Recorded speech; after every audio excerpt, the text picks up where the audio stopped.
Hello, I am Perry Wolfe. I am a keyboard player for the For the Spirit band at Upper Dublin Lutheran Church. I've been playing there since 1995. I've been asked to say a few words about my faith journey, so here goes. I was raised in Philadelphia by a Jewish family. We grew up with Jewish traditions. We're not overly religious, but we did believe in God, and we went to synagogue on high holy days, and I was going to Hebrew school. Well, around the time of my bar mitzvah, I remember this particularly. I was into the Beatles at that time. It was that time, and what happened was I always wondered why we never played music. Why weren't people playing music in the synagogue on Sabbath? So I asked the rabbi that. I said, why can't we have guitar and piano, maybe even drums in synagogue? And his reply was, well, it's a sin to work on the Sabbath, which is the rule. You're not supposed to work on the Sabbath. So they do not have instrument people. They do not have people playing music. Instead, everyone's singing, and a lot of them are singing out of tune. And it just seemed a shame. And to me, to this day, I always felt that music it should always be celebrated. It's part of God's kingdom, and we should always be able to play music in a synagogue, in a church, anywhere. So that's what I remember from my childhood. Later on in life, when I was about to get married, I was pretty much I wouldn't say atheist, but I believed in God, but there was no religion in my life. My ex-wife at that time and my brother separately were trying to talk to me about Christianity, because both of them were Christians, and I visited some churches. I liked what I saw. I liked especially some of the music that I was able to enjoy. I liked gospel music at that time, and I still do. And I liked some of the message. You know, it made a lot of sense. I went to some Bible studies with them, and I learned a lot. But I still wasn't ready to commit. And I had a daughter.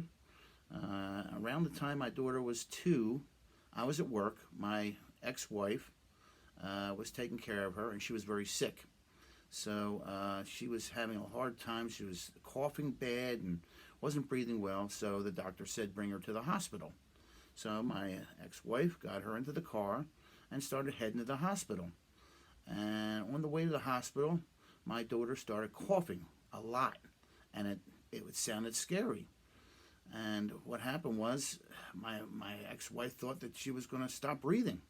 So she went to stop the car to be able to help her, and instead of hitting the brake, she hit the gas. Well, the car went out of control very quickly and smacked into a car that was parked at the side of the road. And the car was devastated. It was totaled. It's very lucky they were okay. The cop had to get them out of the car. It was not easy, but the cop was able to get them to the hospital, and the car was totaled. So I was very relieved. I went and saw them in the hospital. Everyone was fine, believe it or not. My daughter was unscathed. My ex-wife was unscathed. So I went to the scene of the accident. I looked at this car, and it looked like it was run over by a steamroller. It was horrible. But I looked inside the car, and my ex-wife used to have a crucifix hanging from the rearview mirror. And the weirdest thing, the crucifix was standing straight up in the driver's seat. Straight up. It's like, wow, how did that happen? And then it hit me at once. God saved my family, and he invited me to his family. At that point, I considered myself a Christian. And I've been a Christian since. God has changed my life in a lot of ways. Very, very positive ways. I've since been remarried. I have a lot of grandchildren. Things are very good for me. And I've been playing music. The year after all that happened, I was invited to Upper Dublin Lutheran Church, 1995. And I've been playing music there ever since.